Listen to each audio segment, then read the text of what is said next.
السلام علیکم ورحمۃ اللہ وبرکاتہ۔ میں ہوں محمد شہاب الدین رضوی۔ امید کہ آپ تمام ہی لوگ بہت اچھے ہوں گے۔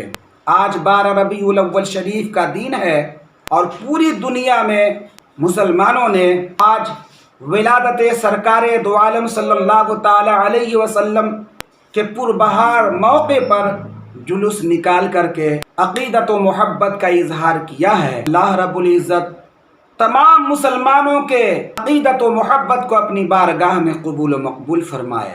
آج میں بات کرنے جا رہا ہوں میلاد کے حوالے سے۔ میلاد ہمارے لیے منانا کیسا ہے؟ کیا صحابی رسول نے کبھی میلاد منایا؟ ان تمام باتوں کو اس مختصر سے وقت میں دیکھنے کی کوشش کریں گے۔ ترمذی شریف کی حدیث ہے، راوی حضرت ابن عباس رضی اللہ تعالی عنہ ہیں، فرماتے ہیں کہ رسول اللہ صلی اللہ تعالی علیہ وسلم کے صحابہ میں سے کچھ صحابہ بیٹھے ہوئے تھے۔ حضور سرور کائنات علیہ الصلاۃ والتسلیم تشریف لائے، حتیٰ کہ ان حضرات سے قریب ہو گئے تو انہیں کچھ تذکرہ کرتے سنا۔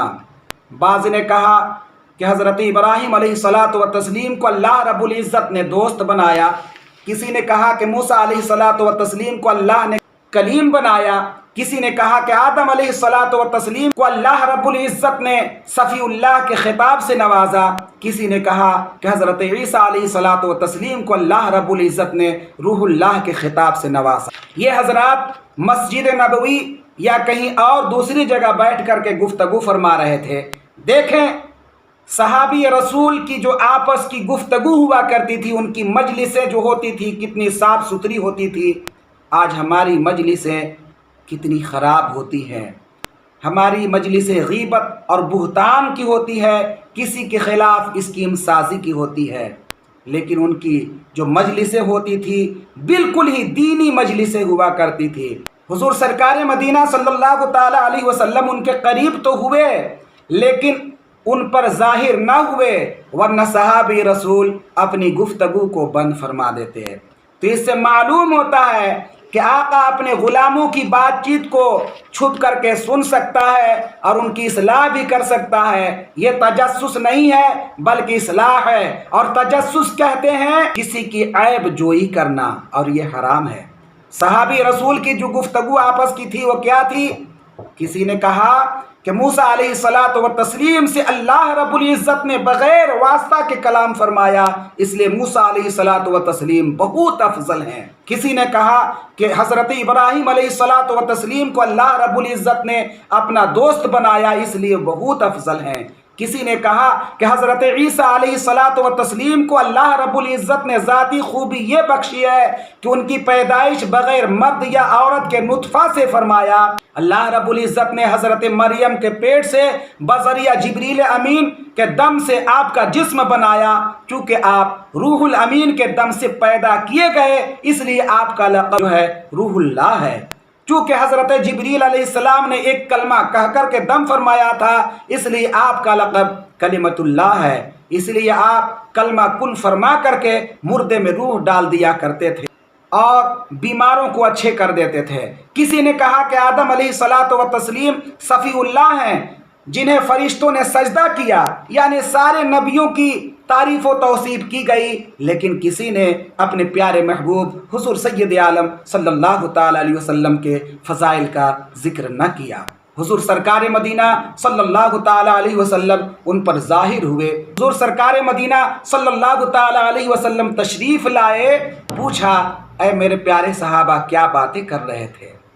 کسی نے کہا کہ یا رسول اللہ صلی اللہ تعالی علیہ وسلم گزشتہ انبیاء کرام کا ذکر جمیل کر رہے تھے۔ کوئی آدم علیہ الصلاۃ والتسلیم کو کہا کہ وہ افضل ہیں، کسی نے کہا کہ ابراہیم علیہ الصلاۃ والتسلیم افضل ہیں، کسی نے کہا کہ موسیٰ علیہ الصلاۃ والتسلیم افضل ہیں۔ تو اللہ کے پیارے حبیب حضور سید عالم صلی اللہ تعالی علیہ وسلم نے اپنی فضیلت کو اور اپنی تعریف کو بیان فرماتے ہوئے کہا کہ میرے پیارے صحابہ سنو، حضرت موسیٰ کو کلیم اللہ کہا یہ بھی حق ہے، ابراہیم کو خلیل اللہ کہا یہ بھی حق ہے، آدم علیہ الصلاۃ والتسلیم صفی اللہ ہے یہ بھی حق ہے، لیکن سنو میں اللہ رب العزت کا حبیب ہوں۔ اللہ رب العزت نے ہمیں حبیب اللہ کا خطاب دیا ہے اور اس میں فخر نہیں کرتا۔ حضور سرکار مدینہ صلی اللہ تعالی علیہ وسلم نے صحابہ کی گفتگو سنی، الحمدللہ ان حضرات کے دلائل بھی ہمارے سامنے آ گئے، اور حضور سرکار مدینہ صلی اللہ تعالی علیہ وسلم کا فیصلہ بھی ہمارے سامنے آ گیا۔ اب تا قیامت یہ فرمان عالی شان مسلمانوں کے لیے مشعل راہ رہے گا۔ حضور سرور کائنات علیہ الصلوۃ والتسلیم کسی کی شان کا انکار نہیں فرمائے۔ حضور سرکار مدینہ صلی اللہ تعالی علیہ وسلم کا انصاف والا کلام کسی کی شان کا انکار نہیں فرماتے، بلکہ ان حضرات کی یہ شان سرکار مدینہ صلی اللہ تعالی علیہ وسلم نے ہی دنیا کو بتائیں، اور ان کے اوصاف عالم میں مشہور کیے۔ جس پیغمبر کی جتنی شانیں حضور سرکار مدینہ صلی اللہ تعالی علیہ وسلم نے بیان فرمائی، انبیاء کی اس نبی کی شان اتنی ہی مشہور ہوئی، ان کی صرف اتنی ہی شانیں مشہور ہوئی، اور جس نبی کا نام نہ بتایا ان کے نام دنیا سے گم ہو گئے، اور جن کے اوصاف کا ذکر نہ کیا ان کے اوصاف گم ہو کر رہ گئے۔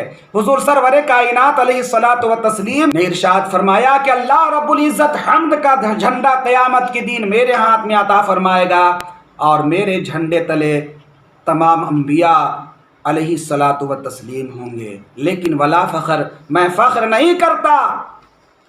وَأَنَا أَوَّلُ مَن يُحَرِّقُ خَلَقَ الْجَنَّةِ کہ سب سے پہلے جنت کی زنجیر میں ہی ہلاؤں گا، لیکن میں فخر نہیں کرتا۔